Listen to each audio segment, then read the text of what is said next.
ಮುಂಡರಗಿ ಪಟ್ಟಣದ ಪ್ರತಿಷ್ಠಿತ ಶಿಕ್ಷಣ ಸಂಸ್ಥೆಯಾದ ಶ್ರೀ ಜಗದ್ಗುರು ಅನ್ನದಾನೀಶ್ವರ ವಿದ್ಯಾಸಮಿತಿಯ ಶತಮಾನೋತ್ಸವ ಸಮಾರಂಭವು ಇದೇ ಜನವರಿ 17 ಮತ್ತು 18ರಂದು ವಿಜೃಂಭಣೆಯಿಂದ ನಡೆಯಲಿದೆ.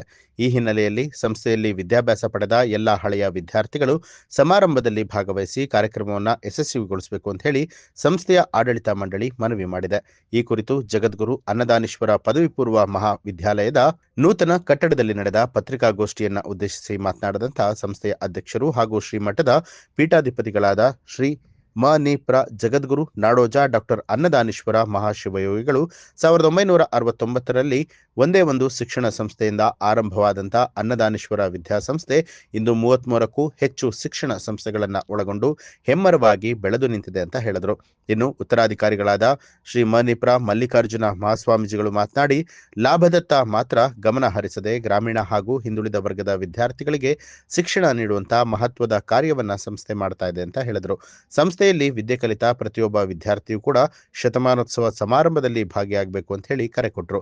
ಈ ವೇಳೆ ಪತ್ರಿಕಾಗೋಷ್ಠಿಯಲ್ಲಿ ಆಡಳಿತ ಮಂಡಳಿಯ ಸದಸ್ಯರಾದ ಕರಬಸಪ್ಪ ಹಂಚಿನಾಳ, ಬಾಬಣ್ಣ ಶಿವಶೆಟ್ಟಿ, ಆರ್.ಎಲ್. ಪೊಲೀಸ್ ಪಾಟೀಲ, ವೀರಣ್ಣ ಗುಡದಪ್ಪನವರ, ಡಾಕ್ಟರ್ ಪ್ರಕಾಶ್ ಹೊಸಮನಿ, ನಾಗೇಶ ಹುಬ್ಬಳ್ಳಿ ಸೇರಿದಂತೆ ಅನೇಕ ಮುಖಂಡರು ಉಪಸ್ಥಿತರಾಗಿದ್ದರು. ಅವ್ರನ್ನ ಯಾವ ಮಟ್ಟಕ್ಕೆ ಬೆಳೆಸ್ಯಾರಂದ್ರೆ ಅವ್ರು ಹೇಳ್ತಾರೆ, ನಾವು ಮುಟ್ರಿಗೆ ಬರ್ಬೋದ್ರಿ, ಇರ್ಬೋದು, ನಮ್ಗೆ ವಸ್ತಿ ಇರೋಕ್ಕೆ ಒಳ್ಳೆ ಲಾಡ್ಜ್ಗಳಿಲ್ಲ, ಅಕಾಮಿಡೇಷನ್ ಸರಿಯಾಗಿ ಸಿಗಲ್ಲ. ಆ ಮಟ್ಟಕ್ಕೆ ವಿದ್ಯಾರ್ಥಿಗಳನ್ನು ಪೂಜ್ಯರು ಬೆಳೆಸಿದ್ದಾರೆ. ಋಣ ನಮ್ಮಲ್ಲೂ ಇದೆ ಅಂತ ಹೆಚ್ಚೆಚ್ಚು ಸ್ಥಾನಕ್ಕೆ ನಮ್ಮ ವಿದ್ಯಾರ್ಥಿಗಳು ಹೋಗಿದ್ದಾರೆ. ನನ್ನ ಗೆಳೆಯರೇ ಇದ್ದಾರೆ, US-ನಲ್ಲಿದ್ದಾರೆ, ಇಟಲಿದಲ್ಲಿದ್ದಾರೆ, ದೊಡ್ಡ ದೊಡ್ಡ ಕಂಪ್ನಿ CEO-ಗಳಿದ್ದಾರೆ. ಪಾಪ ಅವ್ರಿಗೆ ವಿಷಯ ಬೇಗ ಗೊತ್ತಾಗಿದೆ. ಉದಯ ಪೂಜ್ಯರ ಪಾದಾರವನ್ನೆಲ್ಲ ನಮಸ್ಕರಿಸ್ತಾ, ವೇದಿಕೆ ಮೇಲೆ ಹಾಕಿರುವಂಥ ಎಲ್ಲ ಹಿರಿಯರೇ, ಪತ್ರಿಕಾ ಮಾಧ್ಯಮ ಮಿತ್ರರೇ, ನನ್ನ ಕಲಿಸಿದ ಎಲ್ಲ ಗುರುಗಳಿಗೆ ವಂದಿಸ್ತಾ, ಇದೇ ತಾರೀಕು 17-18ಕ್ಕೆ ನಾನು ಆಂಗ್ಲ ಮಾಧ್ಯಮ ಶಾಲೆಯ ಒಂದು ಜವಾಬ್ದಾರಿಯನ್ನು ತಗೊಂಡು, ಹಾಗಾಗಿ ಅಲ್ಲಿಯ ನಿಟ್ಟಿನಿಂದ ನಾವು ಎಲ್ಲರೂ ಸಂಪರ್ಕ ಮಾಡಿದ್ವಿ. 1983 ಬಂದು 2015 ಎಲ್ಲ ವಿದ್ಯಾರ್ಥಿಗಳು ಬರಲಿಕ್ಕೆ ಸಾಕಷ್ಟು.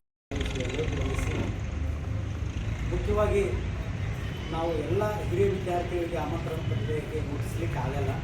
ಇದೇ ಆಮಂತ್ರಣ ಪತ್ರಿಕಾಗೋಷ್ಠಿ ಮುಖಾಂತರ ಅವರಿಗೆ ನಾನು ಎಲ್ಲರಿಗೂ ಸ್ವಾಗತ ಕೊಡ್ತೇನೆ. ವೀರೇಶ್ ಹಂಚನ ಅವರು ಹೇಳ್ತಾರೆ, ಇದು ನಮ್ಮ ಜಿಲ್ಲೆಯಲ್ಲಿ ಪ್ರಚಾರ ಆಗೋಕ್ಕಿಂತ ಶೇಡ್ ನ್ಯೂಸ್ ಆಗ್ತಂದ್ರೆ ನಮ್ಗೆ ಕಾರ್ಯಕ್ರಮಕ್ಕೆ ಹೆಚ್ಚು ಹಳೆ ವಿದ್ಯಾರ್ಥಿಗಳಿಗೆ ಈ ವಿಷಯ ತಲುಪದ ನನ್ನ ಭಾವನೆಯಿಂದ ಸ್ಟೇಟ್ ನ್ಯೂಸ್ ಮಾಡಬೇಕಂತ ತಮ್ಮಲ್ಲಿ ಕೇಳ್ಕೊಂಡು ನಾಗೇಶ್ ಹುಬ್ಬಳ್ಳಿ ಅವರಿಗೆ ನ್ಯೂಸ್ ಅಲರ್ಟ್ ನಿಮ್ಮಿಂದ ನಿಮಗಾಗಿ.